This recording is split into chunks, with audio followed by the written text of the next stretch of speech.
Hi everyone, my name is Laurel Gonzales, and for my final project, I dealt with the topic why some people are more emotionally sensitive than others. For me, I've dealt with this question a long time, as my best friends, my mom, my grandma are emotionally sensitive individuals, and so it's just, always wondering what are the specifics behind that? Is it hormones? Is it genetics? What is it? So we're going to answer that today. Um, First, I'd like to define what I mean by emotional sensitivity, which is the tendency to become upset about events relating to the person, what somebody said about you or something like that. And then the next question, nature versus nurture. Is it the gene or is it the environment? And ultimately, geneticists are still trying to quite figure this one out, but definitely in this case, it's both. Both work together to create a more significant impact on the individual. Um, There are several genes attributed to sensitivity, but in 1997, Arthur Aaron and Elaine Aaron released a study identifying the sensory processing sensitivity gene, which is associated with a more thorough processing of emotions and environments. This trait is found in 20% of the human population. Yeah, that's there. 2 out of 10 people have this trait or this gene, and that's a very significant minority. Those with the gene are more reactive to negative and positive stimuli, and the Aarons created an acronym using the word DOES to describe the trait. D being depth and understanding, O being easily overstimulated, E emphasis to their emotional reactions and having strong empathy, and S being sensitive to the subtleties around them. They really do pick up the little details like lighting, or flowers, or something like that. The unit of measurement for the trait is the Highly Sensitive People Scale, HSP scale. It's 27 questions. They're interrelated but unique, and it can range anything from being sensitive to caffeine, having a rich, complex inner life, or being startled easily. It's just yes or no questions, very simple and very quick. In the Aaron study, after the participants were rated on the scale, they were given pictures, both emotionally stimulating and neutral stimulating, where they were asked to rate these photos based on valence. Those in high SBS reported pictures, especially the positive ones, as being more intensely valenced and responded faster. But those with the gene and without the gene were equal level of arousal, so the amount that they were engaged was the same. However, those with the SBS gene tend to elaborate more after the event has happened, meaning that they're more emotionally impacted. In the Wolf, Van Duren, and Fiesling study, it was very similar, but they used a sample population of newlyweds and also included pictures of their new spouses in various facial expressions. The psychologists looked at the evolutionary development of this significant minority using 2 factors. One was the costs and benefits of deep thinking versus paying less attention. Paying attention constantly requires a lot of energy, and so but sometimes picking up on some crucial details could potentially save your life. And then there's the causes and consequences of life events. And this was the most important conclusion, was that the attention bias was that highly sensitive individuals are more vulnerable in poor environments, but if there's an adequate amount of positive emotional stimuli, they will do better than those without the gene. And so that is pretty impressive. The other SPS gene studies, go over them real quickly. There's one that dealt with the negative effect, which is depression. So those with depression, was it regulated by their lack of emotional regulation or because of the gene? And ultimately the conclusion was those with the gene who were pressed in repetitive, stressful environments lost their confidence to control their emotions and ultimately had more negative effects. at Oxford University in 2015, not too long ago, they looked at if SBS moderates the association between childhood experiences and life satisfaction. And so they looked, the differentially susceptibility hypothesis was one of their biggest conclusions, in that those were when there are some innate characteristics that make individuals responsive to their environment. Some things are just inherited, and determine what they act in a certain way. Those with a high SBS reported more depression when prenatal bonding and interaction was low, but there was no difference between those with the gene and those without when the care was high. As you can see right there, this is low, but there's no difference when there was high. This also, the diastic stress model described when there's a genetic susceptibility or is exposed to the appropriate stressful situation, negative behavior is exhibited. Genetic variation resulting in low levels of serotonin is characteristic of HSP. As stress increases, the serotonin further decreases. Serotonin is a neurotransmitter responsible for relaying messages throughout the body and responsible for feelings of well-being and happiness.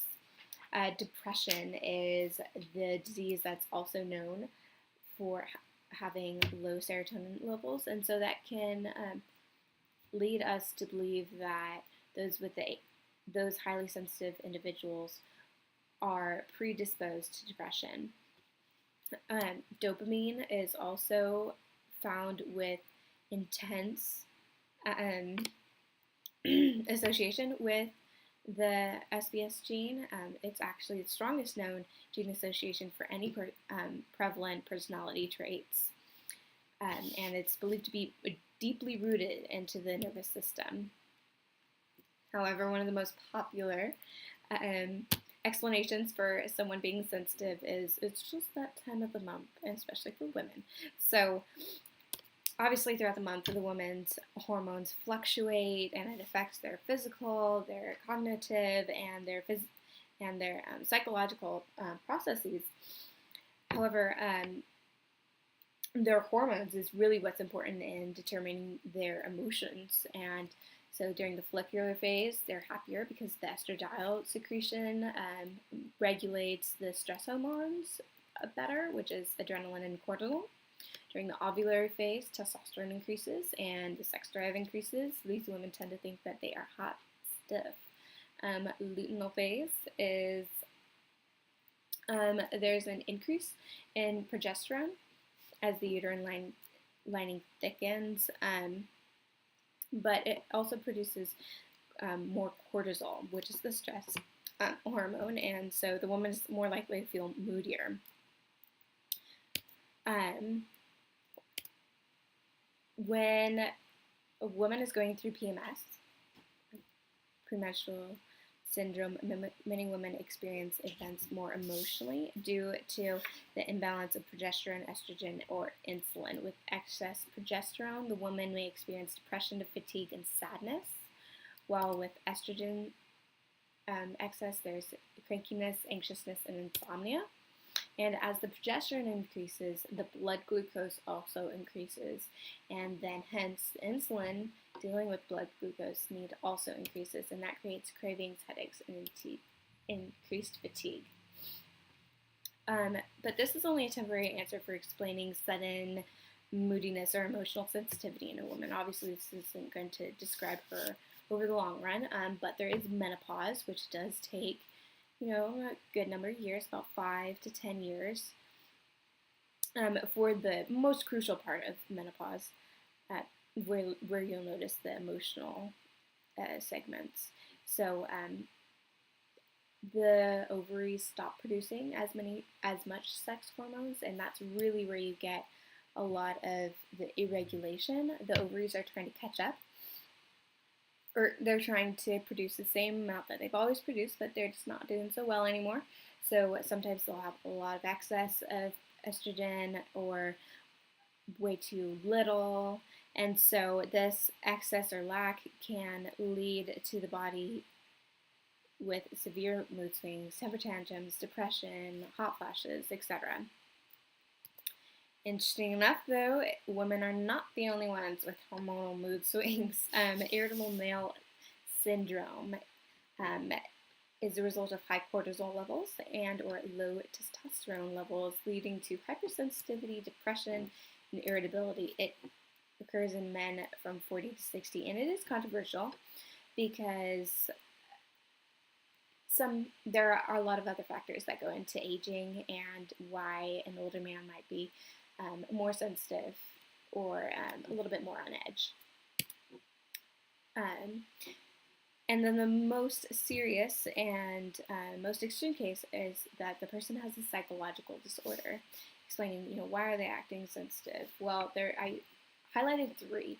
One is the borderline personality disorder, which is known for unstable and extreme emotional responses. They have difficulty controlling their anger. They're prone to mood swings, and they're sensitive to how others treat them. Bipolar disorder, also extreme mood swings, high levels of norepinephrine and glutamine, and low levels of serotonin. So depression and anger, or just very emotional. It's problems with their hormones. And then depression, also decrease of or low levels of serotonin, but a decrease in mood, trouble sleeping, feeling hopelessness, impression of moodiness. And why I included depression was because sometimes people are more on edge, and depression is so common that it might be something that's noticeable in someone who's going to be taking things very sensitively. And then finally, it's been proven time and time again that environmental influences play a crucial role in the negative effects and also positive effects of an individual. In a study linking the socioeconomic disadvantages in early life mental health problems, it really showed that the community that you live in, the amount of violence you're exposed to, leads to more external and internal problems. And then another study impacted adverse childhood experiences. So not just where you're growing up, but things that have been done to you, like sexual abuse, neglect, bullying, and then things like trauma, traumatic experiences and losses. And so that, again, it just really showed that even as simple right here, those who were bullied a lot dealt with more paranoia and social stress than those who were not. This also theorized that child trauma sensitizes individuals regardless of the stimuli. So, when someone's reacting harshly to a situation, you really have to take a step back and look at, hey, maybe they dealt with something that, is still kind of hurting them. So, what's the answer? It's complicated. It is primarily genetics. If someone doesn't have the genes, they are significantly less likely of developing certain characteristics like sensitivity.